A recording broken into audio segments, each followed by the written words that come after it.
Ay, Dios mío. A ver, espera.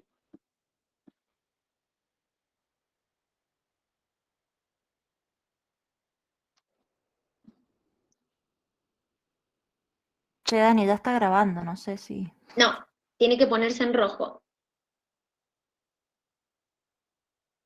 Bueno, comenzamos entonces con la corrección del examen. Esperen que voy a volver a compartirles. Aguántenme, ahí estamos. Bien, vamos entonces a comenzar con la corrección del examen endocrino y regulación térmica. En la primera pregunta nos decían que María es una mujer de 25 años que decide dar un paseo por el parque.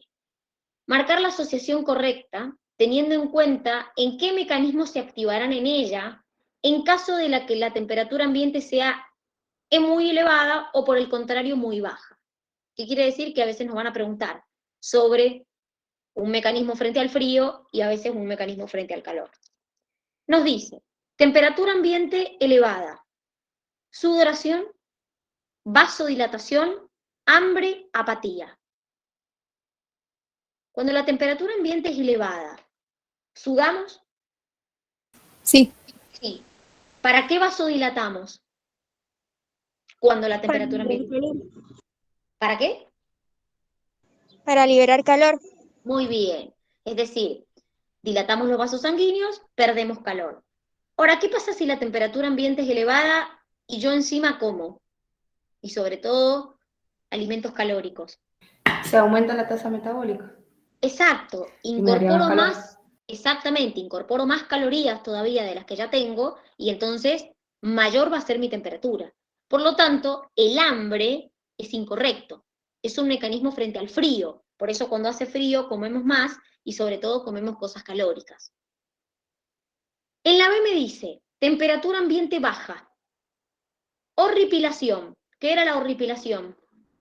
Cuando se te La ponían piel los de gallina. pelitos. Muy bien. Vasoconstricción. ¿Para qué es la vasoconstricción? Para el calor. ¿Para evitar qué? Para evitar la pérdida de calor. Exactamente, o sea que podría ser un mecanismo frente a las bajas temperaturas. Perfecto. Aumento de la frecuencia respiratoria. No, al revés. Eso es cuando hace calor. Porque ¿qué hago con la frecuencia respiratoria? ¿Qué hago con la respiración? ¿Qué pierdo? El vapor. Pierdo calor. Entonces, claramente, si yo aumento la frecuencia respiratoria y pierdo calor, no sería un mecanismo frente a las bajas temperaturas. Sí es un mecanismo tiritar porque existe la termogénesis tiritante donde yo tirito para generar calor. Temperatura ambiente elevada, vasodilatación, ya dijimos, dilato los vasos para perder calor. Anorexia, bueno, como menos o cosas menos calóricas, sí. Micción, orino, cuando yo orino, ¿pierdo calor? Sí. Sí. Lipólisis, Sí, por eso en verano bajas un poquito de peso. A mí no me pasa, pero... esperen una cosa, la lipólisis, ¿qué pasa si yo degrado la grasa? Vas a generar más calor, ¿o no? Se pierde Exactamente. Exactamente, no sería un mecanismo frente a la temperatura ambiente elevada, sería un mecanismo frente a la temperatura ambiente baja. Porque cuando yo degrado la grasa, es porque probablemente es una reserva energética y la degrado para generar calor, para obtener energía. O sea que vasodilatación está bien, micción está bien, anorexia está bien, pero lipólisis no. Porque si ustedes degradan grasa, liberan energía. Y si ya hace Pero, calor, profe, dime. perdón, yo ahí tengo una duda porque no me acuerdo cuál era, pero también para cuando hacía calor, ¿Sí? se decía que la grasa era como aislante. Claro, porque la grasa subcutánea que vos tenés es una capa aislante. Es decir, vos debajo de la piel, o sea, debajo de la epidermis, de la dermis, tenés una grasa subcutánea que sirve como aislante. Si vos degradás la grasa te libera calorías. Acuérdense que vimos cuántas calorías me liberaba un hidrato, una grasa y una proteína. Entonces, si vos la grasa que tenés almacenada la liberás, la degradás, liberás calorías y eso te va a aportar más calorías. O sea que tu temperatura va a subir aún más de lo que ya está. Es como Entonces, cuando hacemos ejercicio ¿de qué cuando hacemos ejercicio, Belu? ¿Cómo sería? y que quemamos más grasas, por lo tanto nos da más calor. Claro, también hay un aumento de la frecuencia de la temperatura, obviamente porque quemamos grasa, eso es verdad, pero ustedes siempre piensen, chicos, que cuando está almacenada es una cosa y cuando yo la degrado es otra. Porque si yo la degrado, voy a liberar energía. Acuérdense que aportaba 4 calorías una proteína, 4 calorías aproximadamente un hidrato, y el lípido era el que más aportaba en calorías. Entonces, si ustedes la grasa que tienen almacenada la rompen, la liberan, esa grasa cuando la degraden va a aportar energía. Ahora, miren la de temperatura ambiente baja, aumento de TSH, lipólisis, palidez, glucogenólisis. ¿Por qué aumentaría la TSH? Para aumentar la tiroides y aumentar las hormonas tiroideas y aumentar la tasa metabólica. Perfecto. Muy bien. Lipólisis ya dijimos. Palidez, ¿por qué estaría pálida frente a una baja temperatura? Por la vasoconstricción periférica. Muy bien, perfecto. ¿Y glucogenólisis? Esa está mal para mí, ¿Por qué? porque está generando glucógeno y está tratando de No, almacenarlo. Es la Ah, no, estás gluconeogénesis. rompiendo es verdad. glucógeno. ¿Y por qué romperías glucógeno que tenés almacenado en el hígado? Para tener glucosa. Exactamente, la glucosa es una molécula energética. Pasa lo mismo que si degradas el lípido. Entonces, por esa razón, vos haces glucogenólisis, porque la glucosa que vos liberás es tu fuente de energía. Entonces, por eso la D era la correcta. Dani, yo tengo una duda. Si se Dime, supone que la lipólisis es para aumentar, digamos, el calor, ¿por qué cuando hace calor, cuando es verano, los animales tienden a perder peso, a porque perder grasa? en realidad lo que perdés en el verano es agua, Cami. Eso es lo que perdés. Viste que la gente, eso es como también un mito de decir, primero comes menos en el verano y segundo, perdés más líquido. Entonces, por esa razón, muchas veces la persona pierde peso, porque come menos y comes cosas menos calóricas, y seguramente, segundo, porque uno pierde más agua porque transpira más. Entonces, muchas veces también se produce la pérdida de peso porque retenés menos líquido. ¿Se entiende? Porque perdés más peso porque sudás, porque orinás. Entonces, en el verano, al perder, al sudar más, orinar más y comer menos, entonces por eso la persona o el individuo que sea puede tener una pérdida de peso. Claro, Pero en yo general, pensé que, perdón, yo no, pensé que sí, lo que hacía con la lipólisis también era generar agua metabólica, entonces bueno, con eso perdías no, peso. no, porque vos pensás que si vos tenés la temperatura alta y yo degrado la grasa, más calorías te voy a aportar. Entonces te Bien, estaría aumentando más la temperatura de lo que ya la tenés. Esa es la lógica. ¿Me entendés? En realidad, cuando vos, bueno, lo mismo pasa un poco, ¿cómo te puedo decir? Con el tema de la glucogenólisis. ¿Por qué liberarías vos glucosa? Y porque la glucosa te va a aportar calorías. El glucógeno almacenado en el hígado no te provoca, no te produce o no te aporta calorías.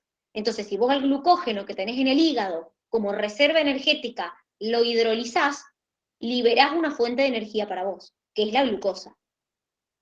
Entonces así te sirve como fuente de energía y te da calor, te aporta calorías. ¿Se entendió? sí, se entendió, Bien. gracias. A medida que la temperatura ambiente se acerca a la temperatura corporal, se produce un mayor flujo de sangre hacia la superficie del organismo, lo que permite aumentar la conductancia térmica y favorecer la disipación de calor al ambiente. Los mamíferos que viven en climas cálidos tienen áreas superficiales expuestas de mayor tamaño que los animales que viven en el frío, debido a lo cual disipan calor más eficientemente. ¿Cuál de estos ejemplos es el más pertinente? Gran tamaño de la ballena, oreja del elefante, pequeño cuerpo del ratón, gran tamaño del perro.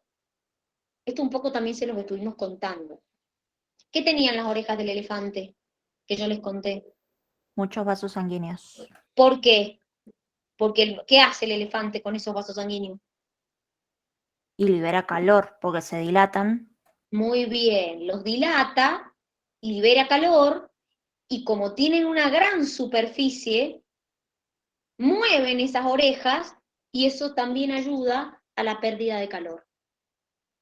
Entonces, los que más eficientemente tienen una estructura para perder calor son las orejas del elefante. Por eso tienen tanta superficie, porque están todos llenos de vasos sanguíneos. Un paciente ingresa a la guardia del hospital, fiebre, tos y expectoración mucopurulenta. Con el conocimiento que usted posee, puede inferir. La fiebre se produce porque las bacterias que el paciente porta son termófilas. ¿Qué tenía que ver? A ver, hay bacterias termófilas, no es mentira, pero claramente las bacterias liberan pirógenos exógenos y por eso arranca el mecanismo de la fiebre.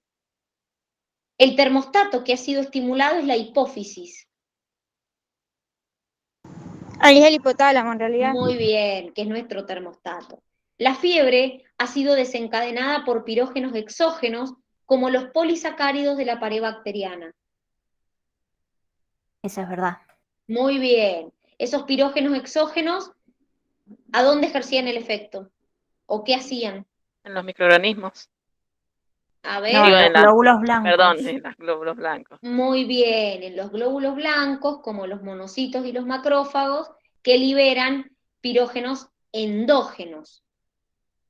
Se ha comprobado que la temperatura elevada disminuye la producción de inmunoglobulinas. Todo lo contrario. Acuérdense que dijimos que entre los mecanismos o los beneficios que tiene la fiebre, más allá de evitar o tratar de disminuir la replicación de ese microorganismo que entró, también aumenta la producción de anticuerpos. Por eso la fiebre es beneficiosa. A pesar de que uno siempre intente bajarla, la fiebre es un mecanismo beneficioso.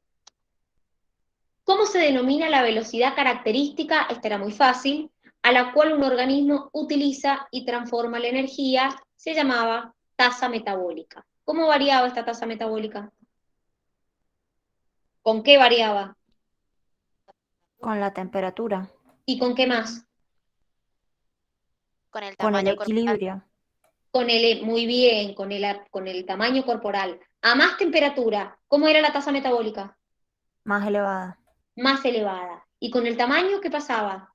Mientras más chiquitita, más alta la tasa metabólica y menos tiempo de vida. Muy bien, entonces fíjense que esta tasa metabólica es la velocidad en la cual yo utilizo y transformo la energía.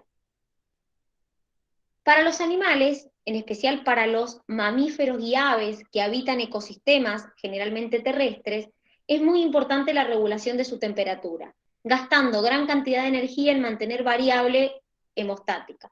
Ahí tendría que decir homeostática. Con respecto a la regulación de la temperatura, ¿cuál de las siguientes aseveraciones es correcta? La hormona adrenalina y noradrenalina producen un incremento rápido de la temperatura.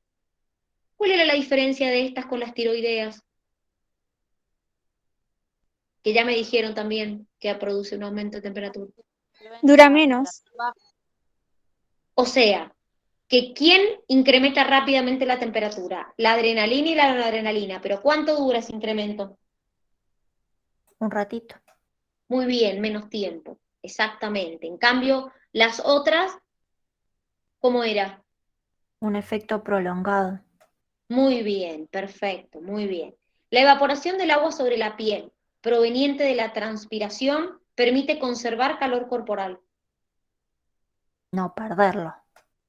Acuérdense que cuando nosotros sudamos, el agua humedece la piel, ese agua toma ese sudor, toma calor de nuestra piel y se evapora. La horripilación aumenta la transferencia de calor. Al revés.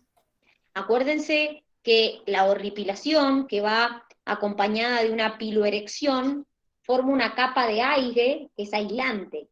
Entonces eso lo que hace es disminuye la pérdida de calor, por eso es un mecanismo frente al frío.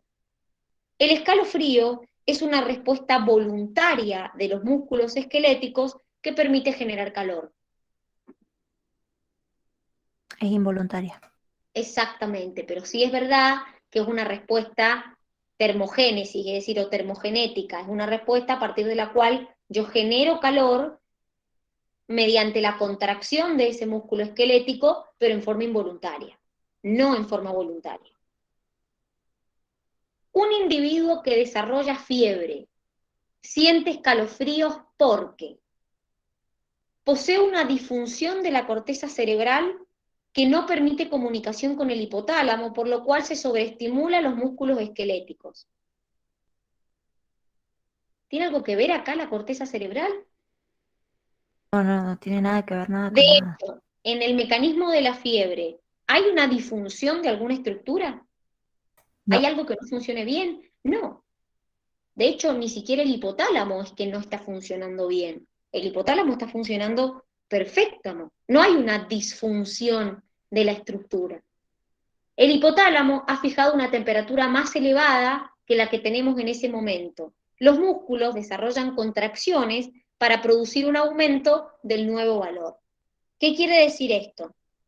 Mi hipotálamo normalmente tenía la temperatura entre 36 y 37 grados. Se liberan pirógenos exógenos, mi sistema inmune libera pirógenos endógenos, el hipotálamo libera las prostaglandinas. Esas prostaglandinas piréticas hacen que la temperatura se eleve. Entonces, ¿qué empiezo a hacer yo? Tiritar para llegar a esa temperatura más alta que el hipotálamo fijó. Por eso tiritamos cuando tenemos fiebre. Después dice, el termostato hipotalámico ha fijado una temperatura menor, ya está mal, ni sigo leyendo porque fijo una temperatura mayor. Se debe a una disfunción del hipotálamo. Acabamos de decir que en la fiebre no funciona mal el hipotálamo, de hecho no hay ninguna estructura que funcione mal, funciona todo perfectamente, ¿sí? Es normal. Un mecanismo que contribuye a disipar el calor es la evaporación, que consiste en un proceso de enfriamiento mediante la eliminación de agua en la superficie corporal del organismo. ¿Cuántas calorías se absorben de la piel por cada gramo de agua que se evapora? 585 calorías. Acuérdense que ese es el calor que toma el sudor de la piel y se evapora. Respecto a la regulación de la temperatura corporal, marque cuál es una de las principales desventajas de los termorreguladores. O sea, nosotros. Deben desarrollar grandes superficies corporales. Deben desarrollar grandes volúmenes corporales. El costo metabólico para regular su temperatura es alto. La densidad poblacional de los ectotermos es más grande. Pensemos una cosa. Si soy un termorregulador, acuérdense que existían distintos tipos de termorreguladores, ¿no? El homeotermo, el heterotermo, bien. Ahora, si soy un termorregulador, ¿voy a regular mi temperatura corporal? Sí, voy a contar con mecanismos para poder regularla. Ahora, cuando yo quiero regular la temperatura, eso me implica un gasto energético, me implica un costo metabólico. Si yo me comparo con un animal termoconformador que va, se expone al sol, regula la temperatura, va y se mete en una cueva, ya está. O sea, él no tiene ningún tipo de gasto o costo metabólico porque no necesita regular su temperatura. De hecho, esa es una de las ventajas que tienen los termoconformadores. Está bien, no pueden mantener su temperatura constante, pero no tienen ningún tipo de gasto, porque no tienen mecanismo para compensar los cambios de temperatura, y entonces, bueno, necesitan aumentar la temperatura, van y se ponen al sol. Hay temperatura muy alta, van y se meten en una cueva, y chau. No necesitan ellos regular su propia temperatura. Entonces, claramente, esa es una ventaja que tienen ellos frente a nosotros que somos termorreguladores. Como siempre les decimos, chicos, cualquier variable homeostática que nosotros queramos tener, cualquiera sea, temperatura, pH sanguíneo o el que sea, mantener una característica en forma homeostática implica un costo, no es gratis. Entonces, obviamente, nosotros que regulamos la temperatura, tenemos un costo con respecto a los que no la regulan. Está bien, nosotros podemos vivir en climas distintos, no dependemos de una fuente externa, perfecto, pero obviamente implica un costo. Cualquier variable homostática que uno quiere mantener implica un costo. ¿Con la pérdida de qué porcentaje de agua el ser humano comienza a delirar? Se vuelve sordo e insensible al dolor. Acuérdense que con el 10%. ¿Qué le pasaba con el 12%? No puede tragar y no puede recuperarse sin el Bien. ¿Y cuánto porcentaje de agua podía perder el camello y seguía sobreviviendo? El 25%. Muy bien, podía perder el 25% de agua y no se moría, no mostraba ningún cambio. Obviamente, como dijimos desde un principio, el camello está sumamente adaptado a vivir en los climas a donde está. Entonces tiene todas sus adaptaciones, no pierde agua por orina casi, no pierde agua por sudor, no pierde agua por respiración. Entonces tiene todas adaptaciones y encima puede sobrevivir con 25% de pérdida de agua y aún así sobrevivir.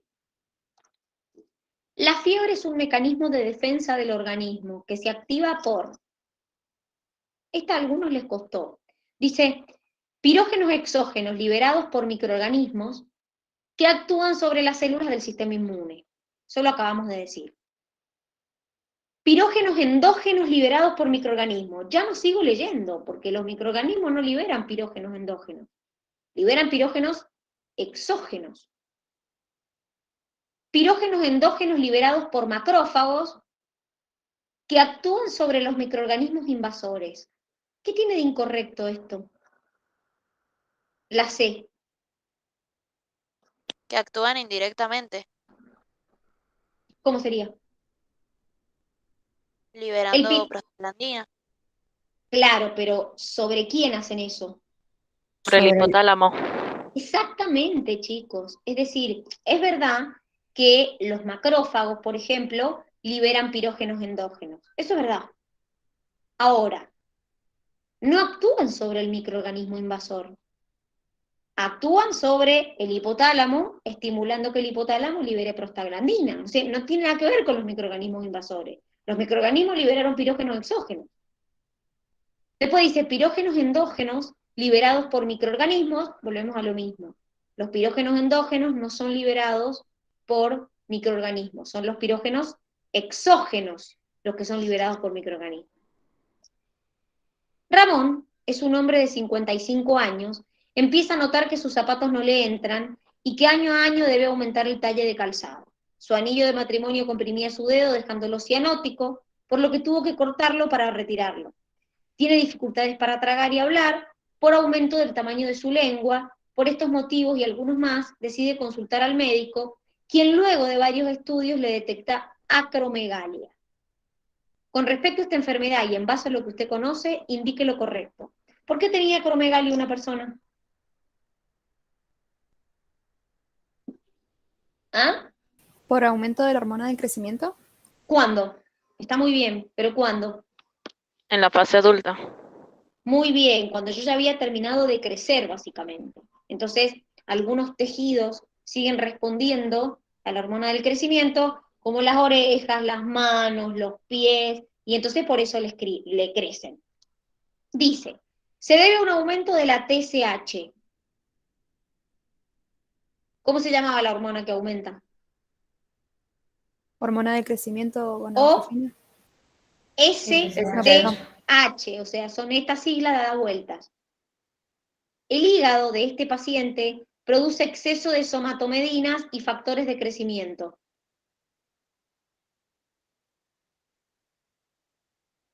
No, ¿Qué porque dicen? eso pasaría si es en la niñez. Exactamente, muy bien. Lo más probable es que este paciente tenga un tumor en la neurohipófisis que produzca demasiada hormona del crecimiento. ¿Qué tiene de incorrecto eso? Que no es en la neurohipófisis. ¿En dónde es? En la de hipófisis. Muy bien, es decir, en donde se secreta la STH es en la adenohipófisis. Lo más probable es que este paciente tiene un adenoma hipofisiario, tumor benigno, en la adenohipófisis y produzca hormona de crecimiento en exceso sin ningún tipo de regulación. 12. Uno de los iones más importantes en el organismo es el calcio, ya que participa en múltiples funciones, como la contracción muscular, exocitosis de vesículas, sinapsis nerviosa, y funciona como segundo mensajero de muchos canales de comunicación. Por ello, es muy importante la regulación de dicho ion en sangre, denominado calcemia. De las siguientes aseveraciones es correcto afirmar que cuando el calcio en sangre aumenta, se activa la liberación de paratormona, que es un polipéptido de 84 aminoácidos. Vamos por parte. ¿Qué hacía la paratormona?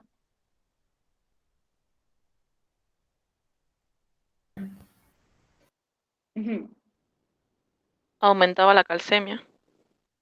Es decir, que si el calcio en sangre está alto, como me dice acá, ¿voy a liberar más paratormona? No, y No. aparte no tiene 84 aminoácidos, son 30 y algo, 35, 34. La paratormona tiene 84 aminoácidos. La Pero te paratormona está, sí. Lo pero que te está pasa es, hablando de la fíjate que te calcitonina. dice, no, te dice la paratormona. Estamos Claro, en pero la... la consigna, digo, te está hablando de la calcitonina, a eso me refiero. Claro, o sea, en esta consigna lo que está mal es que diga paratormona. Porque si vos tenés el calcio en sangre aumentado, no vas a liberar paratormona, porque se va a aumentar más. Pero sí es verdad que la paratormona tiene 84 aminoácidos. Eso es verdad. Entonces, como la paratormona te aumenta la calcemia, si ya lo tenía aumentado, te aumentaría más. La calcitonina se libera cuando hay un aumento de calcio, produciendo hipocalcemia para poder estabilizar su valor. ¿Cómo hacía la calcitonina para bajar la calcemia?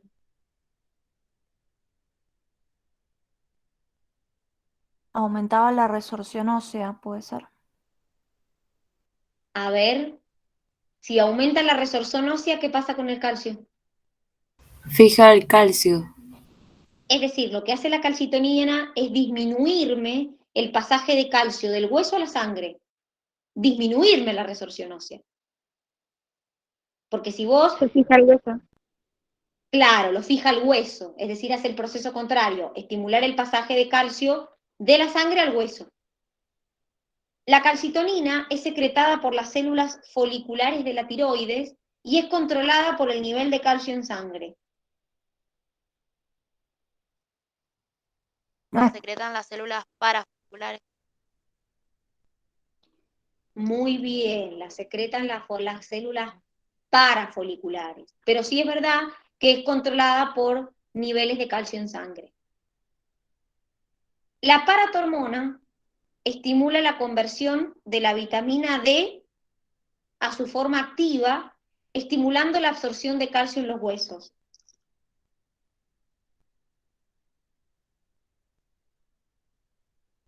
Ese calcio en realidad va a la sangre, ¿no? A ver, pensemos una cosa. La paratormona, que te estimula la conversión de la vitamina D a su forma activa. ¿Eso es verdad? Me parece que sí, porque Sí. Perfecto, bien, eso es verdad. Porque la vitamina D aumenta la absorción de calcio. Ahora, ¿qué me estimula? ¿Que se absorba calcio dónde? En la sangre. En el intestino. Es decir, cuando la paratormona te aumenta la calcemia de muchas maneras. Por ejemplo, disminuyendo la excreción de calcio por orina, aumentando el pasaje de calcio de los huesos a la sangre, pero además, entre las cosas que hace, estimula la conversión de la vitamina D a su forma activa. ¿Sí? Entonces, cuando vos convertís la vitamina D a su forma activa, lo que hace esa vitamina D es aumentar la absorción de calcio en el intestino, es decir, el calcio que comes. Entonces, por eso es incorrecta la D, porque no se absorbe calcio en el hueso, se absorbe calcio en el intestino y por eso te aumenta la calcemia en sangre, que es lo que hace justamente la paratormona. Entonces, la paratormona, por distintos mecanismos, te aumenta la calcemia. ¿Se entiende? Sí, Dani, tengo una duda. Yo creo que que se me han mezclado los conceptos con esto de resorción ósea y fijación, digamos, de como que yo entendí Resorción. que... Dale, decime, Cami, perdón. No, yo había entendido que resorción ósea era como que se volvía a absorber el calcio y es al ¿Y eso no revés. es reabsorción? Sí, por eso estoy preguntando para repasarlo. Bien, perfecto, no, pero me gusta que lo preguntés. Fíjate, la resorción es cuando vos, el osteoclasto, te rompe el hueso y te va liberando calcio a la sangre. Eso es resorción. Te lo has confundido con la reabsorción, que es absorber. Bien, ahora En este caso es resorción, es rompo hueso, los osteoclastos, y transfieren calcio de los huesos a la sangre. Eso es la resorción. Bien, te entendí, gracias. Bien, perfecto. Dani, ¿y la calcitonina inhibe la absorción ósea? Mira, la calcitonina, que justamente, esperen, perdón, hice cualquiera. Ahí está. La calcitonina, que justamente lo que hace, como dijimos antes, es disminuir la calcemia, lo que hace es fijar el calcio al hueso, aumentar la fijación y también disminuir la resorción, para que no pase tanto calcio a la sangre. Entonces, de esa manera te disminuye la calcemia. Ah, bien, gracias. De nada. En base a la naturaleza química de las hormonas, pueden ejecutar su respuesta de distintas formas. Con respecto al mecanismo de acción de las hormonas, marque lo correcto. Este que estábamos viendo. Las hormonas hidrosolubles deben unirse a un receptor intracelular para producir su respuesta a nivel del núcleo. No, porque no atraviesan la membrana, ¿Dónde está el receptor? directamente en la membrana. Y Es decir, es un segundo mensajero después. muy bien, la hormona hidrosoluble no puede unirse nunca a un receptor intracelular porque no pueden atravesar la membrana. Las hormonas liposolubles deben unirse a un receptor proteína integral de membrana que libera un segundo mensajero donde desencadena la respuesta. La hormona liposoluble, ¿dónde tienen los receptores? ¿Adentro o en la membrana? Adentro. Exactamente, no se une con receptores de membrana. La hormona de crecimiento es inhibitoria, por lo tanto, disminuye la cantidad del segundo mensajero AMP cíclico. Hago aclaración acá. Por ejemplo, la hormona de crecimiento, chicos, si bien me estimulaba el crecimiento de huesos, de músculo, de lo que sea, por ejemplo, te inhibe la captación de glucosa por las células. Entonces, ahí tiene una función inhibitoria. ¿Cómo hace esa función inhibitoria? Y, como es una hormona que no puede atravesar la membrana celular, porque no puede atravesarla, tiene un receptor de membrana, para ejercer su acción inhibitoria va a disminuir la cantidad de segundo mensajero. Si fuera estimulante, aumentaría la cantidad de segundo mensajero, porque ella a la célula no va a entrar nunca, porque no puede entrar. ¿Se entiende? ¿Cómo Sí, lo disminuye, pero me Dani? confunde. ¿Cómo? Perdón, no escuché a alguien que me preguntó a alguien y se me quedó el... Alguien me preguntó algo. Sí, fui yo. ¿Cómo lo disminuye? Digo, al AMP cíclico, al segundo mensajero, digo. Disminuye la secreción, hace que se secrete más o que se secrete menos. Acordate que hay una enzima que se llama adenilato ciclasa, que es la que te convierte el ATP en AMP cíclico. Ese proceso es el que disminuye. Hace que no se convierta tanto ATP en AMP cíclico y entonces de esa manera disminuís el segundo mensajero. Dani, Y después me dice, Ah, bien, dime, gracias. lo que perdón. quieras, dime. No entiendo por qué es inhibitoria si es la hormona de crecimiento. O sea, más allá de que lo del AMP cíclico esté bien, no entiendo esa parte de qué es Porque inhibitoria. Cami, vos, a ver, la hormona de crecimiento, si bien te puede estimular los huesos, estimular los músculos, estimular la síntesis proteica, hay procesos que no te los estimula, que te los inhibe. Por ejemplo, te inhibe la captación de glucosa por las células. Por eso es hiperglucemiante. Hace que tus células no capten glucosa y entonces la glucosa quede en sangre. Ah, bien, ya Entonces entiendo. ahí está haciendo un proceso inhibitorio.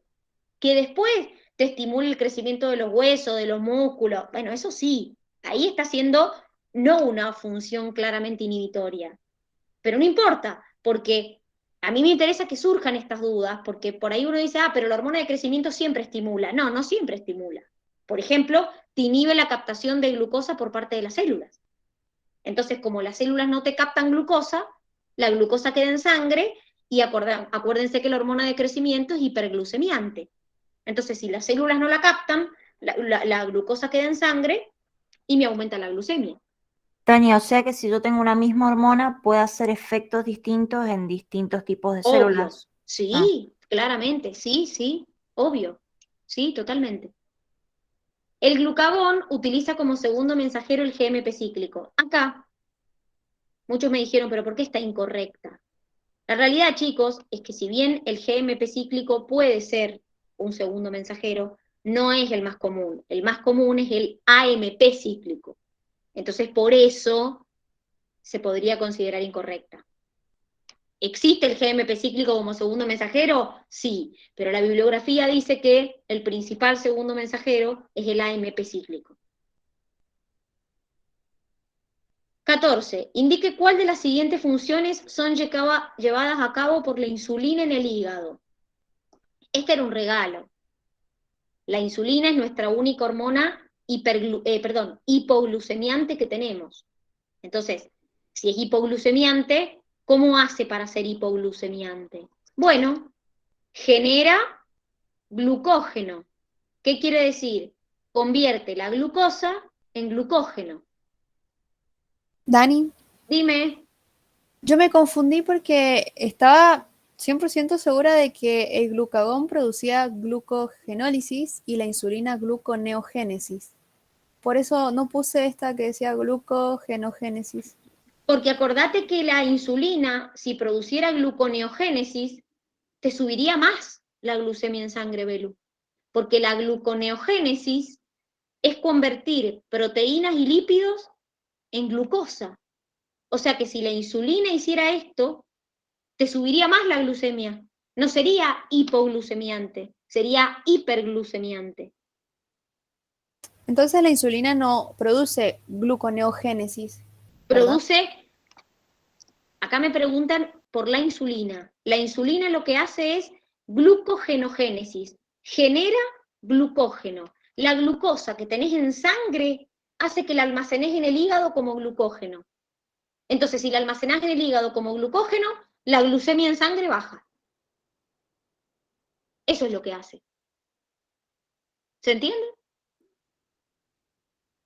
Sí, gracias, Dani. Ahí lo entendí mejor. De nada. Acuérdense, génesis, generación. Glucogenogénesis, generación de glucógeno.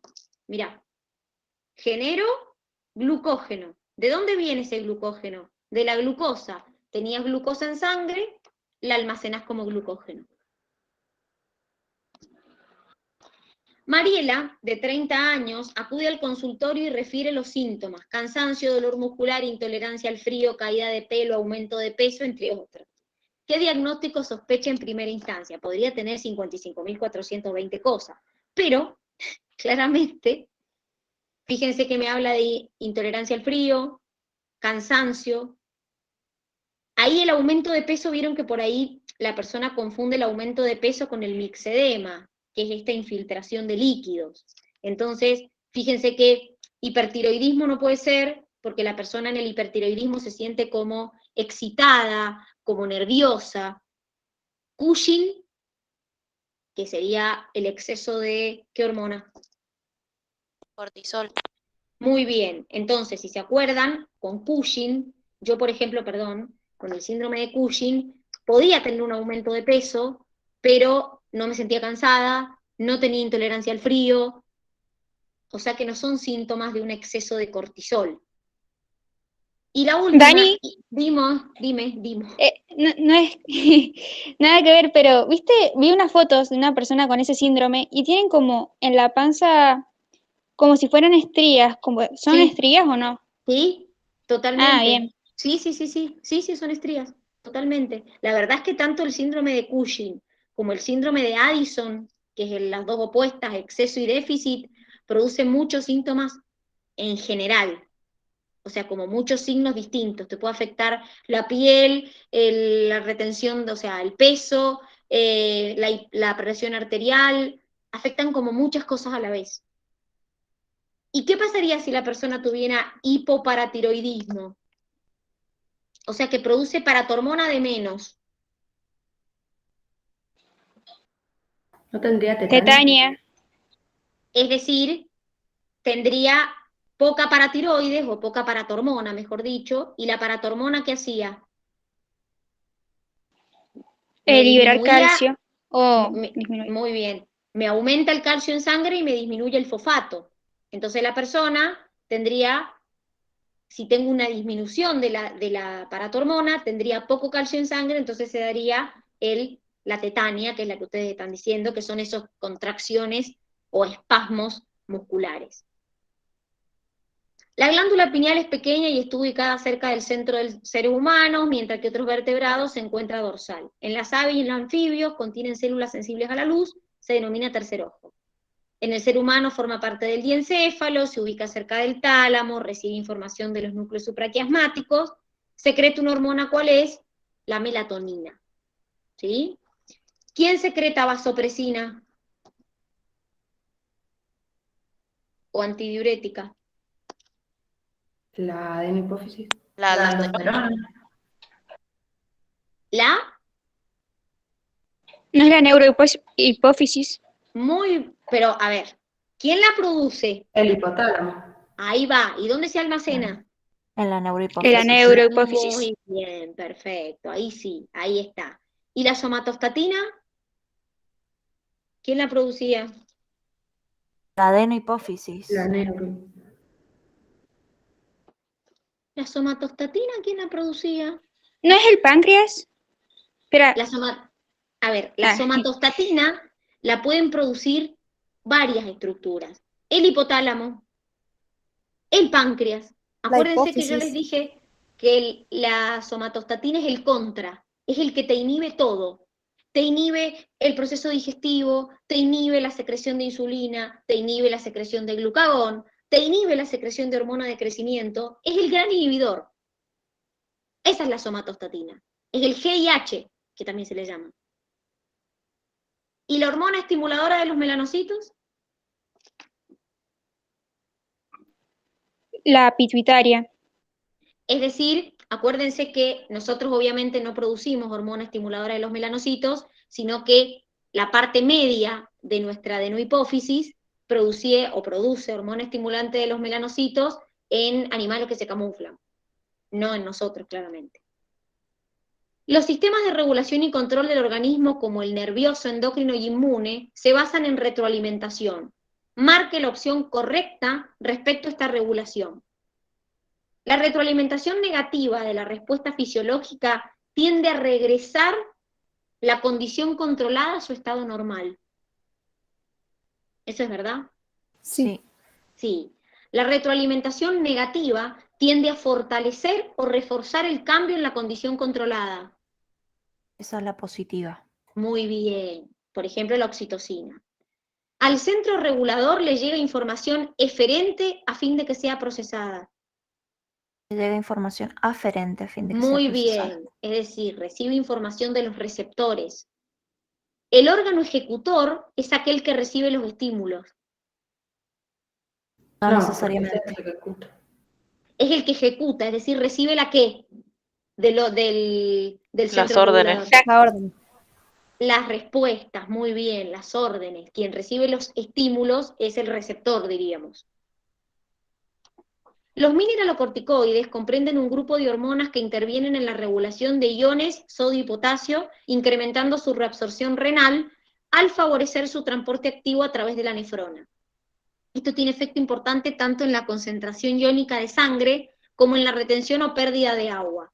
¿Cuál es el principal mineralocorticoide? La Claramente, aldosterona. nuestra querida aldosterona. ¿Qué me estimulaba la aldosterona? Que yo reabsorbiera ¿qué? Sodio. ¿Y qué excreto? Potasio.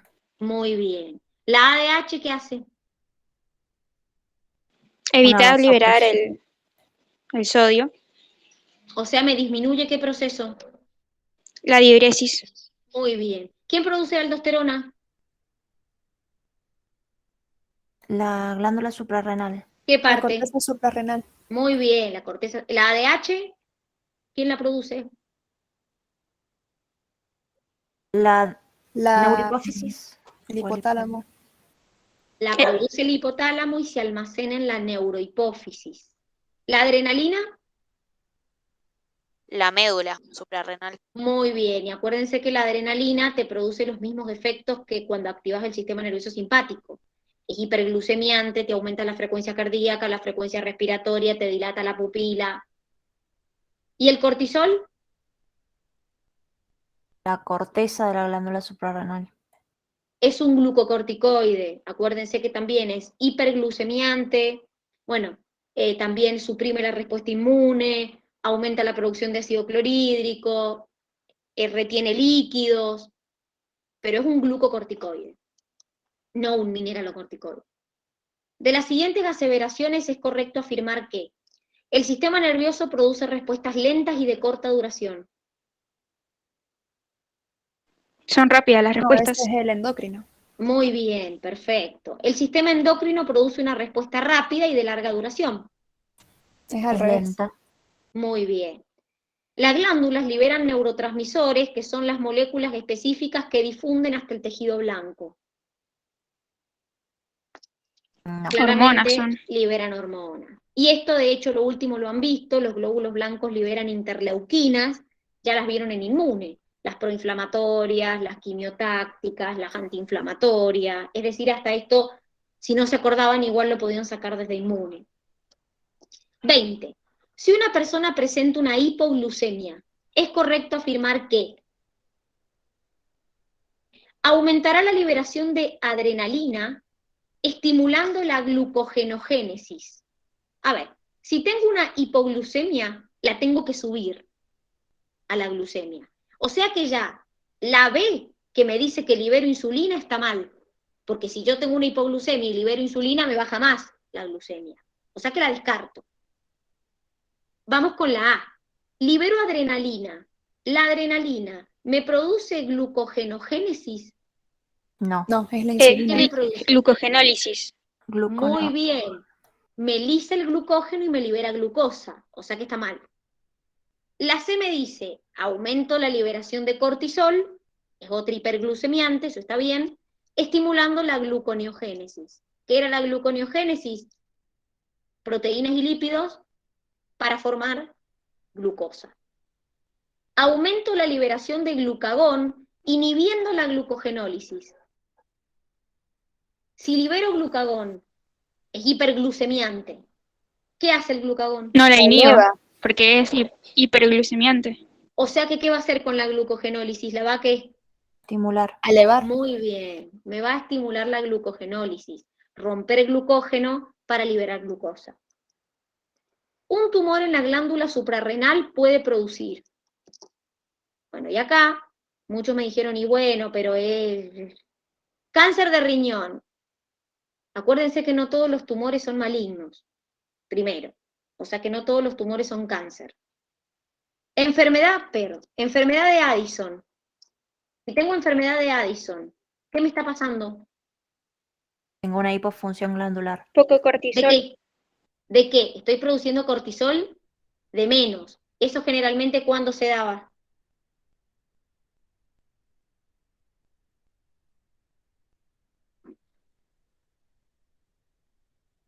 A ver. No sé, no me acuerdo. Puede ser, por ejemplo, chicos, si yo extirpé parte de una glándula que se dé una hipofunción, ¿sí?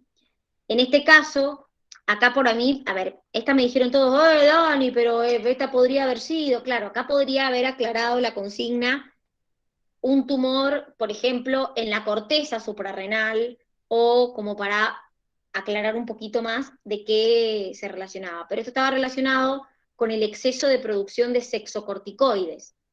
Entonces, la mujer empieza a manifestar características masculinas, voz ronca, barba. A eso hacía referencia la pregunta. La hormona tirotrofina es liberada por la hipófisis ante una paciente que llega sudorosa, temblorosa, insomnio. Teniendo en cuenta la función de la hormona y su accionar, marque la opción correcta. ¿Parecen síntomas de qué, chicos, esto? Sin haber visto nada nosotros. Un hipertiroidismo. Muy bien, perfecto. Usted le administra levotiroxina, medicamento que aumenta la cantidad de tiroxina. Y no, porque da exceso. Ya tiene un exceso, le llego a dar, se le va a ir más arriba. Le realiza una ecografía de la glándula suprarrenal, ya que es el órgano blanco. Es que no era el órgano blanco. Le dosa en sangre tiroxina y ACTH. ¿Para qué le dosaría ACTH? O sea, yo a lo sumo le analizaría tiroxina. Si el estudio le da T3 y T4 elevada con TSH baja, usted asume que el sistema de retroalimentación negativo funciona, pero el problema está en la tiroides con aumento de producción. Si sos clínico le pedís un hemograma y ya está. Hemograma completo. No tiene nada, te dice.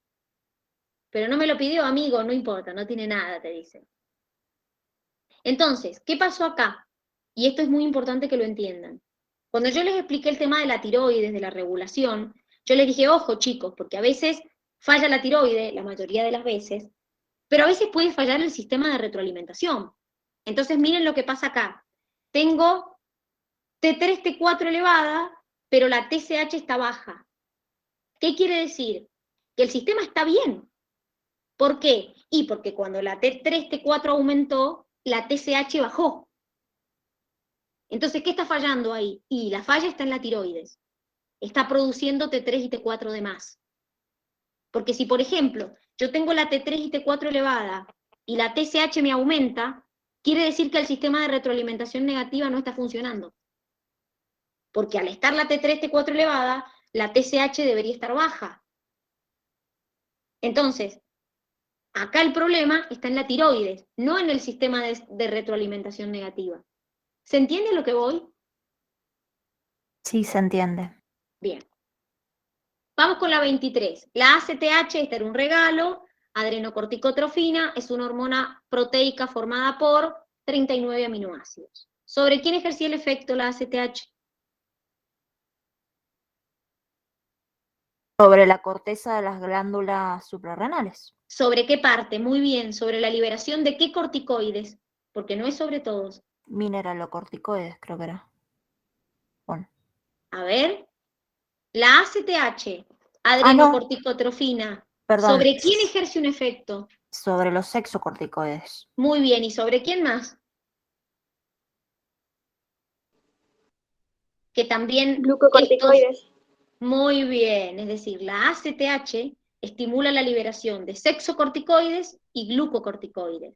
El mineralocorticoide no se regula con esta, se regula con el sistema renina-angiotensina y con la cantidad de agua o de iones que tiene el plasma y la orina. Entonces a los mineralocorticoides no los estimula la ACTH. Vamos con la 24. Una persona concurre a la guardia del hospital. Exacto. Una persona es una glándula. Una persona concurre a la guardia del hospital con un cuadro de deshidratación, debido a que ha decidido salir a correr en el parque con una temperatura de 35 grados. Ha decidido hacer ejercicio con abrigo, porque según él, así bajará de peso más rápido. Marque lo correcto.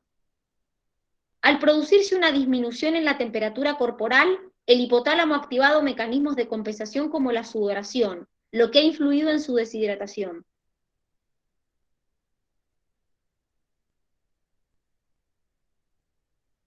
No disminuye la temperatura, Y claro que no, si se aumenta. iba a correr con 35 grados y encima abrigado, su temperatura va a aumentar. Entonces por eso empezó a sudar.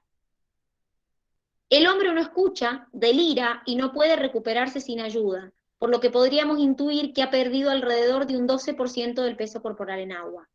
Eso es verdad.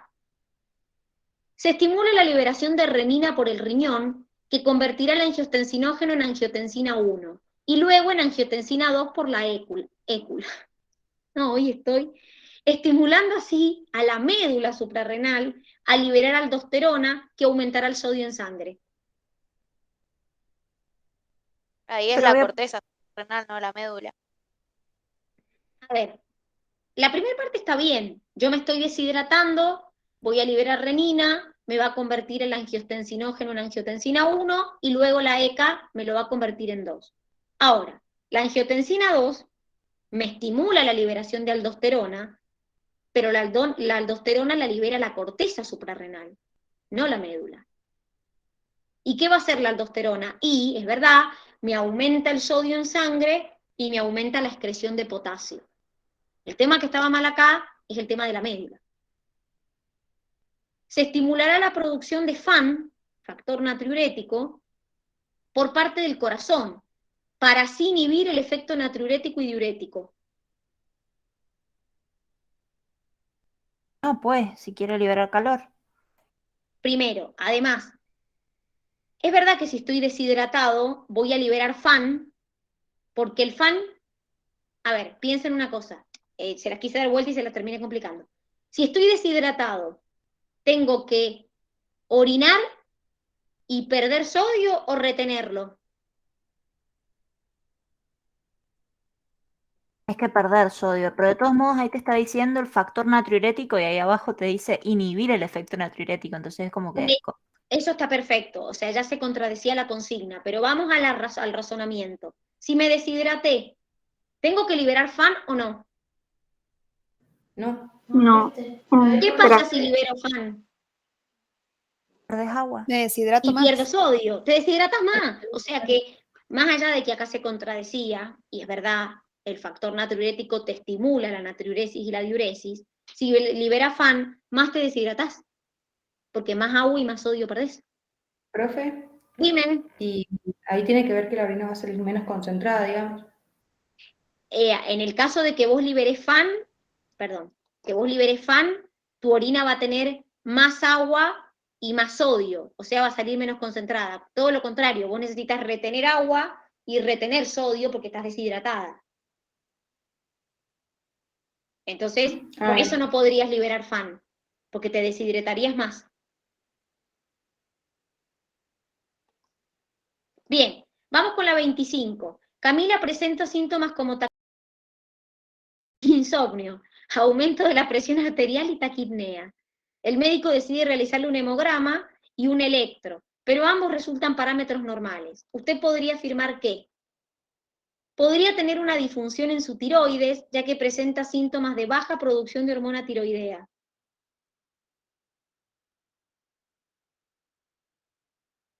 Es que lo hicimos pensando en la Cami, dijimos, ¿cómo está la Cami?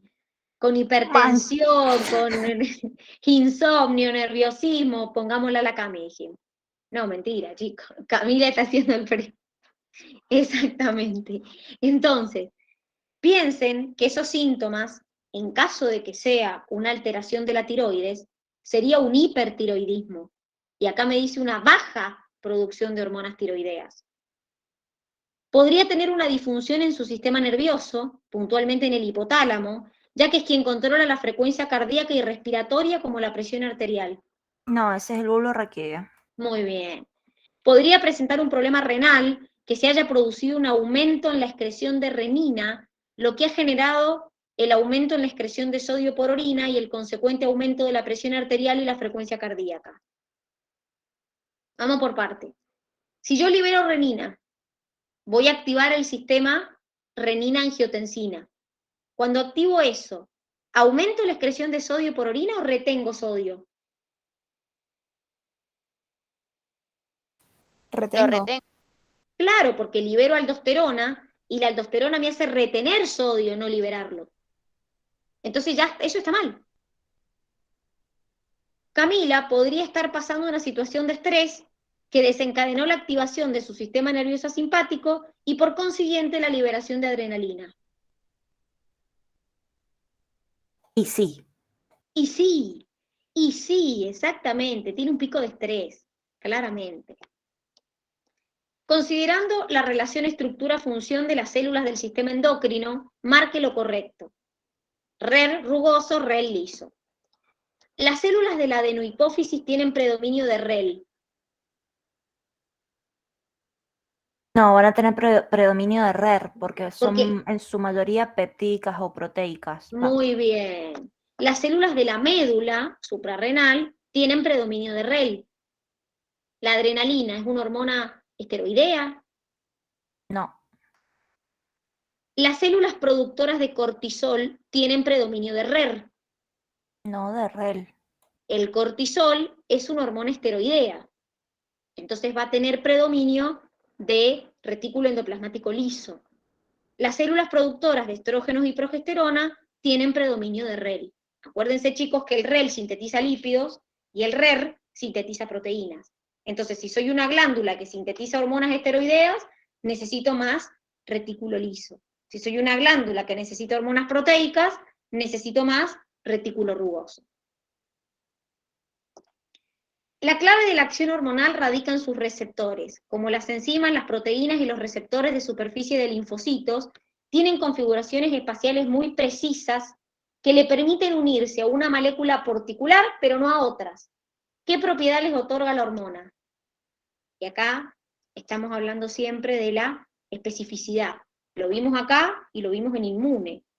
Es decir, cuando yo secreto una hormona al torrente sanguíneo, no cualquier célula va a captar la hormona, solamente aquellas células que tengan los receptores para esa hormona. Entonces eso hablamos de una especificidad. En el cuerpo humano existen diversos mecanismos de retroalimentación, negativos y positivos. De los procesos mencionados a continuación, determinar cuál es positivo. Regulación de la presión, temperatura, liberación de oxitocina y glucemia en sangre. Acuérdense que la oxitocina me estimula la dilatación del cuello uterino, más dilatado, más oxitocina libero y así sucesivamente. En cambio, tanto la temperatura como la presión como la glucemia contrarresto el efecto. Si aumenta la temperatura, la disminuyo. Si me disminuye la presión, la aumento. Si me disminuye la glucemia, la aumento. Son todas retroalimentaciones negativas. Las prostaglandinas son un grupo de sustancias químicas semejantes a hormonas y aunque tienen propiedades hormonales, difieren de ellas ¿en qué? La mayoría de las hormonas y prostaglandinas se forman por la oxigenación del ácido araquidónico. Las hormonas no. No, las hormonas claramente no. Las prostaglandinas sí, las hormonas pueden ser esteroideas, peptídicas y proteicas, derivadas de aminoácidos. Generalmente ejercen su acción sobre el mismo tejido que las produce o en la vecindad de ellas. ¿Quiénes hacen eso? Las prostaglandinas. Muy bien, es decir, son autócrinas y parácrinas. Son secretadas por glándulas o células neurosecretoras al igual que las hormonas.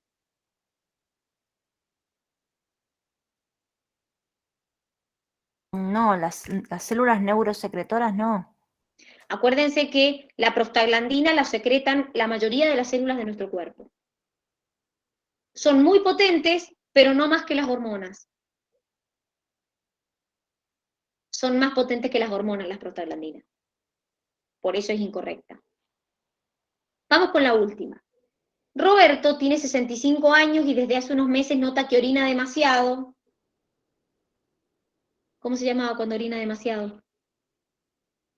Oliguria. Polidipsia. Muy bien. Ah, no, poliuria. Poliuria. Padece mucha sed y ahí sí. Polidipsia, ahora sí. Y siente mucho hambre, polifagia. Su esposa ha advertido que sus heridas no sanan tan rápido como antes y él mismo refiere que cuando se baña encuentra heridas en sus pies, pero no le duelen, además ha notado que ha perdido visión. Marque la opción correcta sobre la hormona que piensa que este paciente tiene deficiente. Insulina, adrenalina, cortisol y tiroxina. Claramente, chicos, este paciente tiene una diabetes mellitus. Si tuviera un déficit de adrenalina, ¿qué pasaría?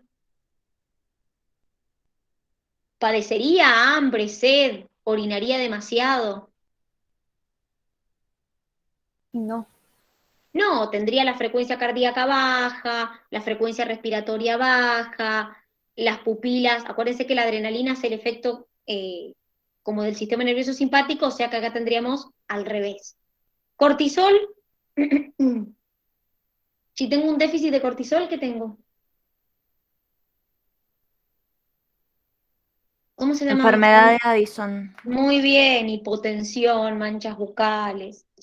¿Y si tengo un déficit de tiroxina? Hipotiroidismo. Tiroides. ¿Y entonces qué me da? Y una En un baja tasa hipotiroidismo. metabólica, aumento de peso, cansancio. Exactamente, muy bien. Es decir, retención, o sea, mixedema, hay un cansancio, hay una piel seca, hay también puede haber, bueno, depende de la persona, pero también hay alteraciones en el sueño, es decir, duerme más, pero claramente no va a tomar más agua, ni tampoco va a comer más. ¿Ha quedado alguna duda? ¿Algo que me quieran preguntar? Sí, yo quiero preguntar por o sea, quiero relacionar esta unidad con lo que vimos de nervioso, esto de que habían neuromoduladores, neurohormonas, como que no me ha quedado muy claro eso y por ahí se me confunde porque tiendo a pensar que la adrenalina es como si fuera un neurotransmisor, bueno, no sé. Es que, Como que- mirá, Cami, justamente estás diciendo sustancias que son neurohormonas. Es decir, son sustancias que la neurona las puede volcar en el torrente sanguíneo. Entonces, no es una glándula la que lo produce, sino una neurona que vuelca ese neurotransmisor barra hormona en el torrente sanguíneo. Por eso se le llama neurohormona. O también se las llama catecolaminas.